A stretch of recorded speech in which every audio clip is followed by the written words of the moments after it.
Ade we na ekoso na enya simple saa o. Enye say enisuo is deeper. Montimeni omonko physically. There are occult grandmasters in that team. And to call say enye ho. Yeah, because omo madwimu no ya fa won. It's not physical until say okofo bi betina ho na wodidi na tempi en etese wato ebo boss na taso ensheki hwe entina na anu bi mebeka say yenhwie nsuongu form na yenye declarations. Enti those that really want to see Mami Akosua succeed, any witch hunting now almost starting no. Now ya go and check my videos. Me bet na haka say Ghana mpenyimfo they don't like the way team legal wives are so powerful. Enti come be fast so break him no, on be break him. And people were commenting mpenyimfo no mu ni mo time near day. What has happened? And there is a lot on the list. You can't fight them physically. There is something going on in Ghana. And Mami Akosua de ne ebe trigger nipa dodo no said ye be ya no krebi wo ho a ye be hu. And Mama fight physical no me say you fight from inside out. We are going to still have the same the same thing, different results. Let's change the tactics. Fight from inside out spiritually.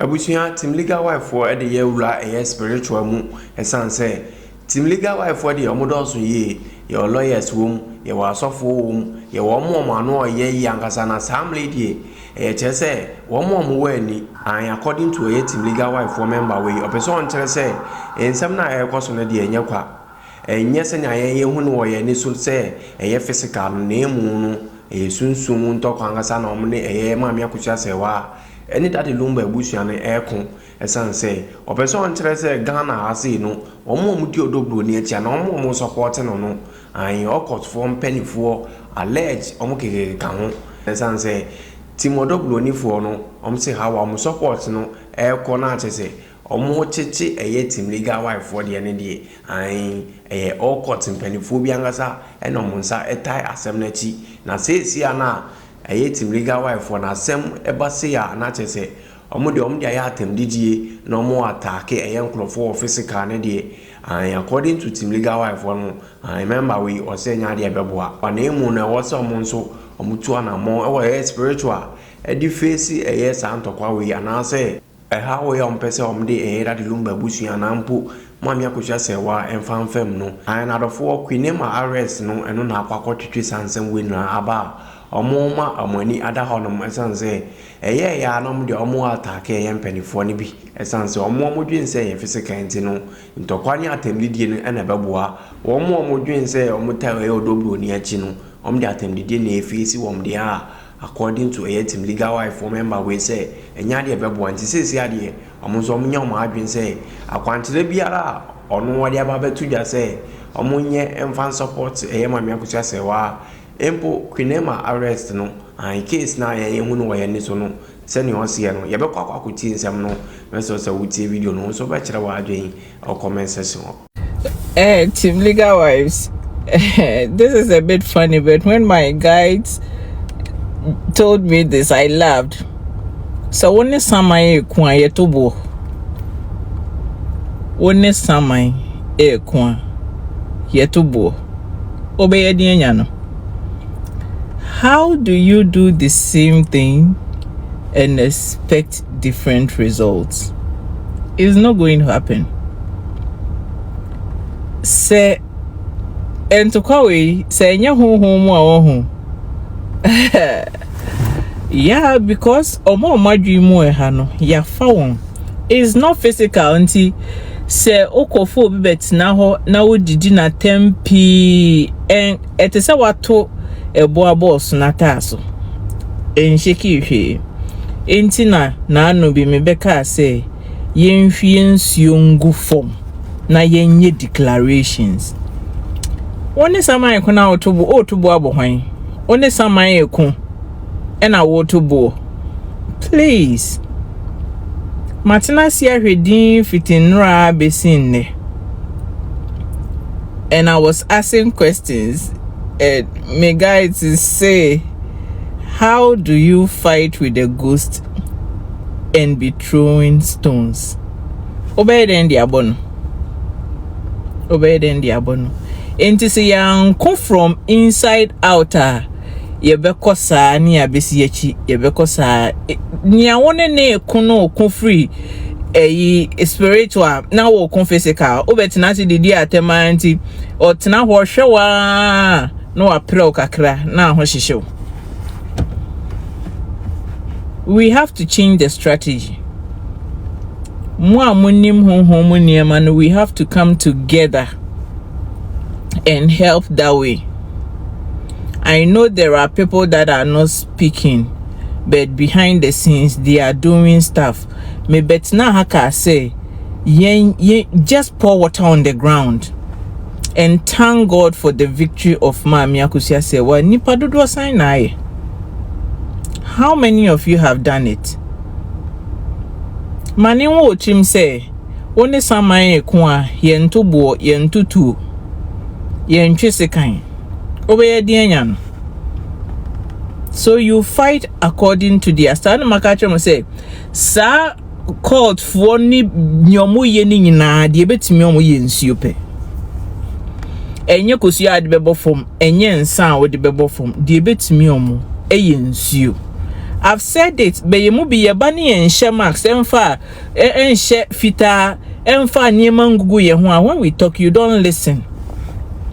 When we talk, you don't listen. And I be braining so I bet now be did that views no benyano, and the coins kakra no benyano, and nunti no badi bia, not necessarily say or babe boying. A lot of people are doing that. And to those that really want to see Akosua succeed, any witch hunting now almost starting. Now you go and check my videos. Maybe it's not haka say. Ghana and Penny Force, they don't like the way Team Legal Wives are so powerful. And to come before so break him on be break him. And people were commenting on Penny for no moon more time near day. What has happened? And there is a lot on the list. You can't fight them physically. Montimini or monko physically. There are occult grandmasters in that team. No money nim the omodi lumba body ni ye. Ain't no more protected. If we really want to fight, excuse me to say me na make sure but there are things when I drop. Don't expect me to come and mean to me metina ha higher kwan ho. Mean to me beka tina ha and run near me nyina ngo. But when I say simple things na Ghana for so for ni adie huna mo ye akwanchire hu nti when we say simple things you don't want to do. Me what I don't have at this time in my life, no. I don't need it. And these are some of the simple things I do in guide my life. And when I sit here and say something, you either you upeso buama Akosua Serwaa, do it. Pour water on the ground.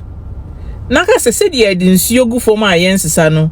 That is how my Akosua's victory is guaranteed. I'll come and show you near my dear boy and home as Team Legal Wives. Say immigration for no moche emano. So mudru fie no mo ba bia bodam anaso mo yira run ho anaso no anka se Kofi no no nya accident no wu wo kwan so a enka ne obi amen ema. Enti to Kofi wo ho a we don't fight it physically. You have to, especially this man Akosua Serwaa's issue. A Christopher no montwichi break. Mo bompa ya you don't even believe in your prayers. Inti engagement ko baby. If you want to pray for it to be answered, we have ways to pray and get answers. That's why your Bible tells you so jide to say snap ya ba you over command the mountain say movie but you don't even believe in prayers because but you don't even believe in your prayers. Akosua Serwaa's fight should be fought inside out. Abontina yejina yeto to abobo nsamanfo ne it doesn't touch them. Enkan. So those that are helping will do what they can, but your friend is saying the Ghana people are trying to do their best, but were they able to protect him? And every individual, you must know how to protect yourself. Me odo nsa kamia mefa airport na ko mefie odo nsa kamia ubedru se utumi dru fie a nyame ne beboa ena ubedru fie so na bibia. There are things that people that have hurt me have gone through. I've never mentioned it to anybody because I don't feel like talking about it, not to my siblings, not to anybody. People have hurt me and lost their loved ones. Protect yourself. The spiritually awakened ones, I don't have the time. Baby, in a month's time, I'm doing something similar. I'll try and come live for us to do stuff together to support, because it's only a stupid person that keeps doing the same thing and expects different results. It's not going to happen. And yes, and it doesn't do anything. Ebe brain panasi for a little bit. Obe na koshe but obe siamba. Dear ya ni emfa nye Frida. And so here nyon ne to your calls. Ene ya chie mani say. Ono yes ye huni mobo ne mani ade. Onim say ma de wo ma wo your friend is saying Germany anke was enra no and I say no do Germany no kohwe nkola no. She doesn't care. Oni abodan food dia gra, you do it from inside out. Won fa won sa anko kano otihwa no we flato no wu simple. Ade we na ekoso na enya simple sa o. Enye say enisuo is deeper. There is something going on in Ghana. Yebehwe go later on. There is something going on in Ghana. Enti ma Akosua de ne ebe trigger nipa dodo no se de ebe ya no kre bi wo ho a yebehu. Enti ma mo fight physical no me say ya fight from inside out. We are going to still have the same the same thing. New or different results. Let's change the tactics. Fight from inside out spiritually. Mo amutumi small nipa no, it should be. So if you want to help Mami Akosua, say yemfa manyame na solve this our problem we. So if you want to see her happy and she getting what she needs to get, we should devise a different strategy spiritually, physically, Mo be kwa me yase me kasa de be enkosi hwe. This is probably my last one for today. There is a solution for everything.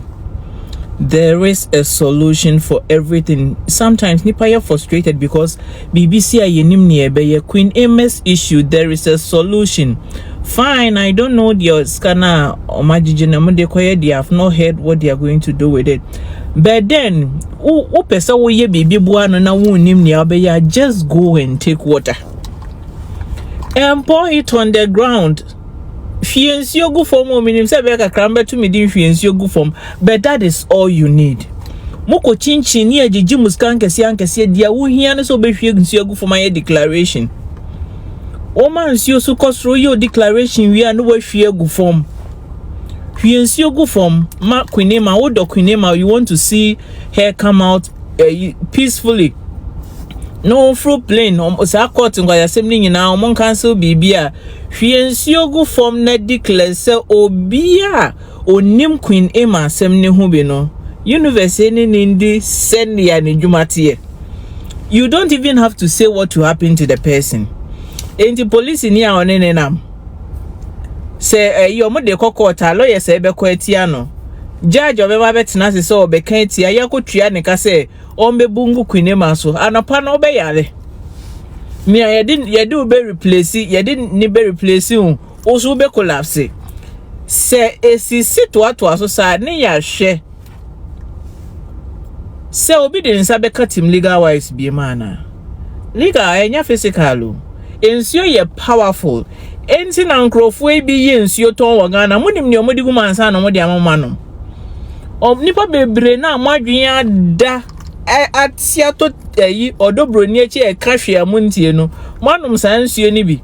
Enti baby omot na echire na omo declare niema eti say omo ye eyi omo use remote control the ombe can be amobeye and you don't even know say you are just working according to what they want you to do and na omo nua ni bia amodi eni omo nsuo bia amanom ye kasa muntie uye team legal wife boycott san crofo no so omo niema omo ye ton nyina omo radio kura dum no entie betina TikTok. And I listen to other things. Yakasa munti o ensem Akosua Ghana nye nyina ne me ka say aha ye kwan ho enti ye boye ni kire mu na matiase enye nsuo bia na wo so onom enye aduane bia na wo so odi enye TV station bia na wo so ohwe enye radio station bia na wo so otie because transmission na eba na ye frequency and this planet no the frequency na ye adwuma enti so if you are inviting you and also you are willingly bringing that frequency no to your home you don't know what you are inviting to your home. When we talk, listen. Enti mesi akabiem omo mudi odobroni echi na me sumo mo nyina ya to madwen hu spiritually ya tena baby akanche na mo jimi sa but dia wa hyase bia wa wiye. Water is very powerful. Meba betre mo demonstrations ayedi nsuo enye nsuo a ewo din kra wo awo pure water ekuta o. Just pour water on the ground for Kunima. Pour water on the ground. Make declarations and pour water on the ground for because say mama Akosua Serwaa hondo. Enti eno ba Ghana eno go through what she's going through. No, so the little you can do is to just hold water up, make declarations for her protection and for all people fighting against her to put down their weapons and ammunitions. No munja no fan hunkodi. Now more hey, you are inviting trouble. You are inviting trouble. Obia owo Kunema sem ni mu bi no onfa ho ndi da. And say Kunema ne kra de chewa ya ye niam akodru baby. In few days obenya ho sunsan so mumu bi de ebeye instant. Enti uti say immigration phone bi ni police phone bi omo kukura hwe ha e na mumu nro nkitinkiti bi na makoje hihye mo ho na enko foku enko enye huti abuja for me chechi am baby am obia em say amafo bebre ebuofu nia ekoso ewo Ghana man ni mu special daddy lumba ensensem na ekoso ne se anada yaban yeni aban yeni president ana yeni ministers mpanyufo a asemba yetiem o mbetimi abemu bi ababe take action bi ama afane afanyina no obi ehu ba bi ekwa na ebi bisa se na den ye vice president cross or your bow na den tina ontimi enyina enkasa because a mami you na asemato omo asemaba omo ntem na ye pese ye ka na ehu no kre no na no kre na eba no afa no esisi afa nti ye vice president no owanyefa abusu aye so be bisa questions we nyina because ye misusu asa na be bisa me no ye adwen so be bisa because ye ntiase na em say ye nua ba Kunema edru airport na police arrest no immigration honom no mo person mo de mra me fa so mo de mra hye o mo nsa say immigration honom no say no mo fa mra hye o mo nsa Kunema wo Ghana enti sanka na mo pe Queen Emma ache na wo so mo de ba bonten say she's wanted pamcho mu tie me na wo se omudi bobo baby a na ba social media so baby a say Queen Emma is wanted ti baby a unim ni bia no bre report na ye nche no ya ante ho asem ya nka ho asem ye ni mo hwe de ehu ya ne say Queen Emma akodu airport or go back to Germany and omo arrested no enti asie bia nim na de mpesa me kan say aya Fati ene Dominic na de emra acha omo nsa and omo immigration and omo yisu and omo de eye bibidi gensi aban na oteso no ya pa mahama ya vice president ma Janet yesrawo bomodiana momani na ho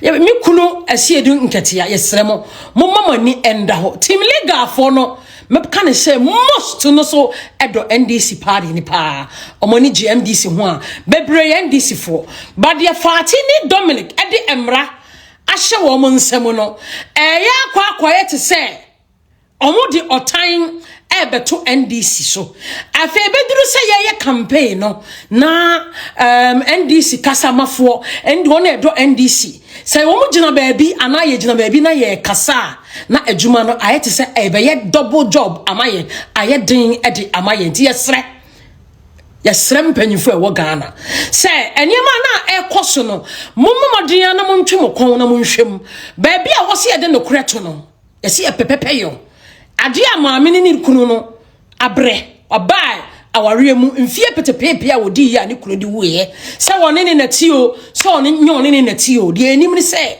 maame ni ye legally married a aware ni ntwetwa mu eti say ye by Priscilla be kan by force say wo ye yera does not mean say o mu yisu Priscilla na no ni lumba ne te no no mu di bully maame ni say ye jana ware nti na Priscilla ne ne te no eti ye sremo empanyifo MP NDC for empanyifo Fati ni Dominic omu ye funumti omu pese omu yisu saa de omu pedi nti no mo de ye NDC unpopular mama mesre wani die ma papa hwe emredo do obedi president wo Ghana onyame de wo koyen no wasan de waba because of say onim ni pa e wo munti na wasan de wo ba ye papa 4 years ya wo bedi akọ ama mi kunu asiedi nketia enso so aba bedi president.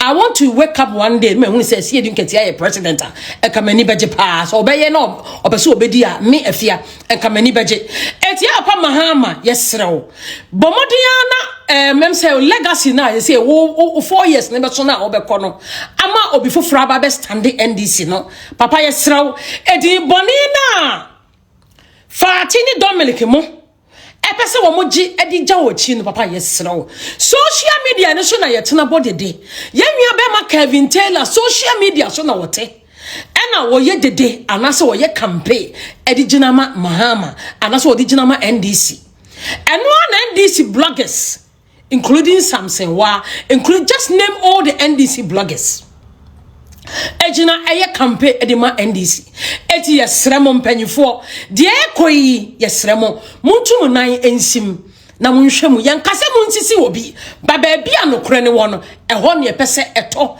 na ma asomdwe eba na sene ebe ya NDC ebe fa ne ntoma pefra NDC benyan nkonimdie ewo de ekono because ama bebrebu ofu team leader fo bebre NDC fo ebi fra me telephone so afia but na papa de na oye de na okafa nsem we hu ema nkofo kasete ya NDC say who ba the next election de na odi begina ama akasa ema ye dom wotete wo ba watete kuro kese ema na say asema ba na ye di ema mienu afa na yafa yesi wo ba ku sisi ne nyonko ba eno na ye hwe say abanya wote so ye NDC party ebetimi atu na yesi ensama ekoso social media no so ne nkofo otiem afane afa obi atiem eti yesese emra be ye adwuma yesra ye mpanyifo NDC mpanyifo se mamu nyimoni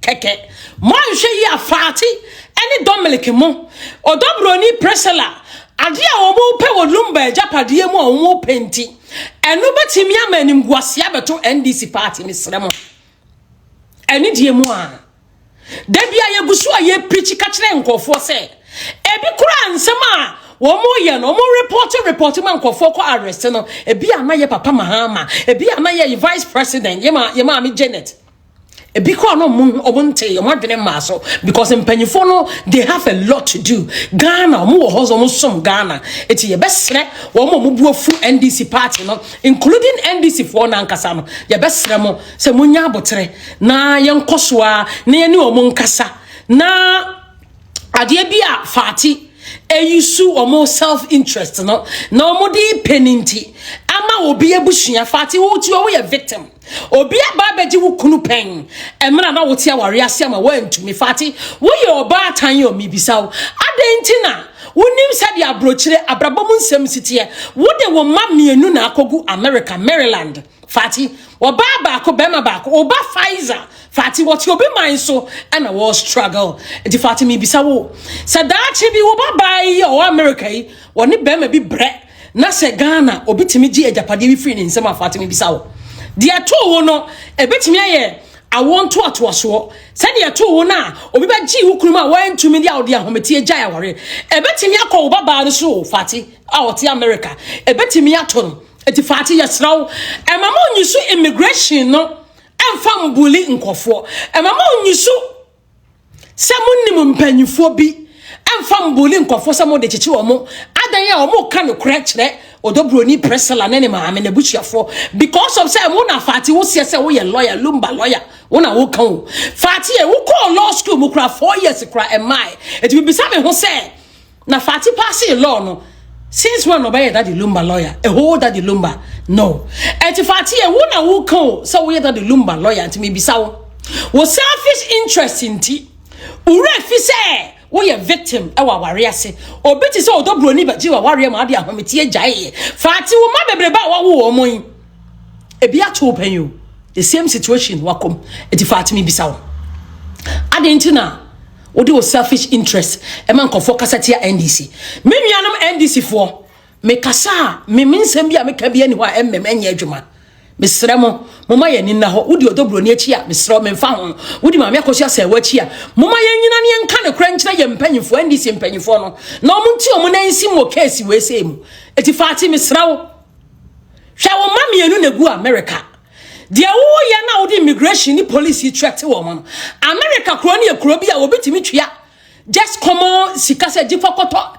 entampe nanom na fa koye obi bone mame eti fati wo na wo Maryland no hweye na de wo track wo mo abrochirefo na wo track wo mo se o mu duru Ghana wo beche wo mo no fati hweye na wo ba Pfizer obi so ankoye ne bone hweye na America de just come on esikas fakoto ntampe obi betimi agye de aye oba ne bone fati wo yo ba tan wa bremu ansa na wo mabere ba wo mo no utimi survive wa brabom why adwuma o immigration ho no mache it will links inti ne mu use power e di gu NDC ani mase wo links inti na wo use power e di bullying nkofo afati hwene ye na wo ma e wa America wo matu obaba ko bema ba ko hwene ye na nkofo amfa ni bre anko Maryland ho no man koye wo mo bone meme yo ba tanti abribia me kasa eduru nkla so me de futuo because etomia enya me dentimi hwese betu obi eti fati men get selfish men dwene won kwa onye funu enkoje sika fie bi odobroni ho emma won kofo nkoye wo mabone wo America Maryland hwene ye like video no na share for my mesra o senane da ediki an obata na ne so e ma brand fee to be subscribe we are now doing say hit bell notification so send abia me video no sabe ka new update